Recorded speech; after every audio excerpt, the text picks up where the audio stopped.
Halo, selamat pagi anak-anakku semua. Bagaimana kabar kalian hari ini? Sehat-sehat semua? Masih tetap semangat? Oke, puji nama Tuhan. Anak-anakku, pada pagi hari ini Rabu tanggal 11 November tahun 2020 kita akan belajar pendidikan agama Kristen. Sebelum belajar, mari kita berdoa terlebih dahulu. Bapa kami yang ada di surga, dikuduskanlah nama-Mu, datanglah kerajaan-Mu. Tuhan Yesus, pada pagi yang indah ini kami siswa-siswi SD Kristen Manahan akan belajar pendidikan agama. Tuhan berkati dalam pembelajaran kami ini dari awal, pertengahan hingga akhir nanti. Apapun pelajaran yang kami terima pada pagi hari ini ya Tuhan, berkatilah kami agar anak-anak-Mu mampu memahami pembelajaran hari ini dan dapat melakukannya di dalam kehidupan sehari-hari. Anak-anak-Mu Tuhan berkati kesehatan, keselamatan, tetap semangat. Tuhan Yesus berkatilah anak-anak-Mu yang sedang sakit Tuhan beri kesembuhan, yang malas-malasan Tuhan beri semangat. Kami juga berdoa untuk orang tua murid yang selalu mendampingi anak-anak-Mu belajar di rumah pada masa pandemi ini ya Tuhan. Engkau sendiri yang akan berkati para orang tua murid semua, berkat kesehatan, berkat keselamatan, berkat kecukupan kebutuhan keluarganya, berkat kesabaran.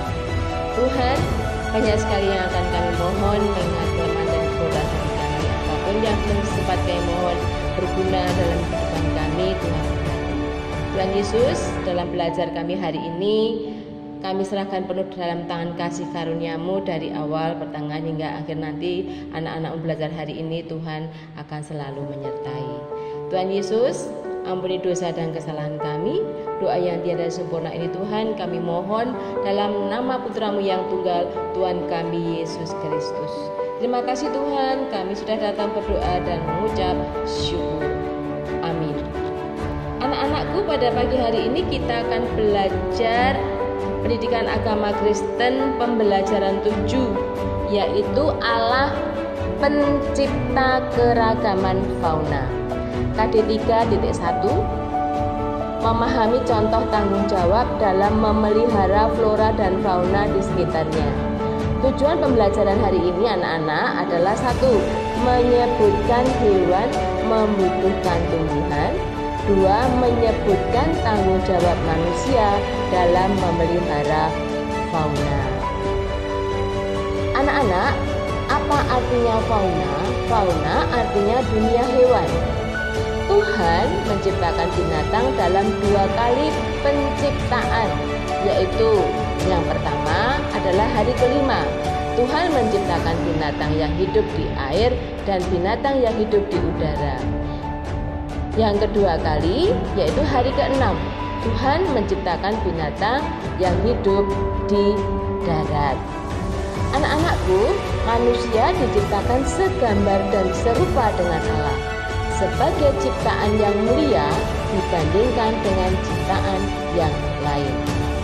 Manusia adalah makhluk yang diberi tanggung jawab untuk menjaga, merawat, dan mengelola alam ciptaan Tuhan, termasuk menjaga dunia binatang, baik binatang yang hidup di udara, di air, maupun di darat.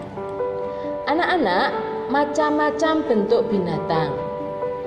Tuhan menciptakan binatang bermacam-macam bentuknya. Ada yang bertubuh kecil, ada yang bertubuh besar, ada yang berkaki pendek, ada yang berkaki panjang, ada juga yang kakinya 2, ada yang kakinya 4, ada yang memiliki daun telinga, ada juga yang tidak memiliki daun telinga, ada yang memiliki sayap, ada yang tidak memiliki sayap, dan lain sebagainya. Anak-anak, Suaka Marga Satwa yaitu tempat untuk melindungi berbagai jenis binatang dari kepunahan. Kebun binatang yaitu Suaka Marga Satwa yang didirikan di kota, tetapi lebih sederhana dan binatangnya kurang lengkap. Contohnya di Solo ada Taman Satwa Tarung Juruk. Di Jogja ada Kebun Binatang Gembira Loko. Di Jakarta ada kebun binatang Ragunan dan lain sebagainya. Anak-anak, makanan binatang. Binatang membutuhkan makanan untuk kelangsungan hidupnya. Sebagian besar binatang makan tumbuh-tumbuhan. Contohnya, hewan ternak kambing, lembu, kuda, rusa, makanannya rumput. Ayam dan burung, makanannya biji-bijian. Kelinci, makanannya kangkung dan wortel, dan lain sebagainya. Anak-anak, untuk catatan yaitu 1, semua yang diciptakan Tuhan boleh dimakan selama bermanfaat bagi tubuh dan harus dimasak dengan benar. 2, binatang dapat digunakan sebagai bahan pangan karena mengandung protein hewani, yaitu protein yang didapat dari binatang. Manfaat binatang bagi manusia. Binatang yang diambil tenaganya yaitu kerbau untuk membajak sawah, lembu untuk menarik gerobak, kuda untuk menarik pedati, unta dan keledai sebagai alat transportasi serta mengangkut barang.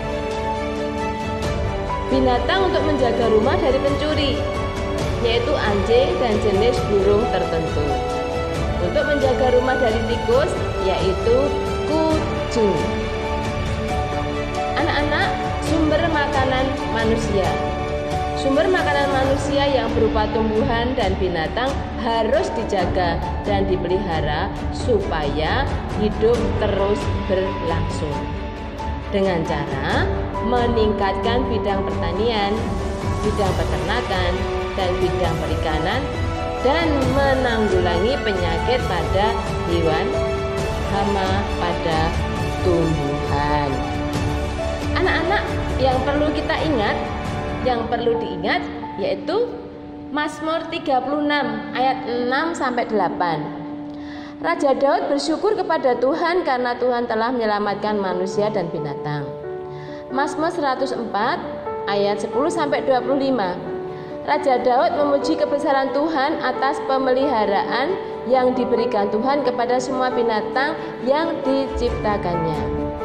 Kita mengucap syukur pada Tuhan melalui usaha, yaitu merawat, menjaga, dan mengusahakan alam ciptaan Tuhan dengan baik dan benar. Flora dan fauna harus kita jaga dan rawat, agar ciptaan Tuhan yang semula sungguh amat baik tetap dalam keadaan baik. Untuk kelangsungan hidup manusia, masa sekarang, dan untuk masa generasi manusia yang akan datang. Anak-anak, untuk tugas kalian yang harus dikerjakan di rumah, yaitu kerjakan di LKS Jamrut halaman 58-59. Dikerjakan di LKS Jamrut ya.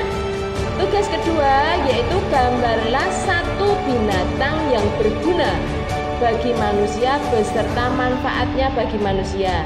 Digambar di buku gambar. Anak-anakku yang dikasihi oleh Tuhan Yesus, sampai di sini dulu belajar kita pendidikan agama pada hari ini. Selamat belajar, tetap semangat, jaga kesehatan. Tuhan Yesus memberkati.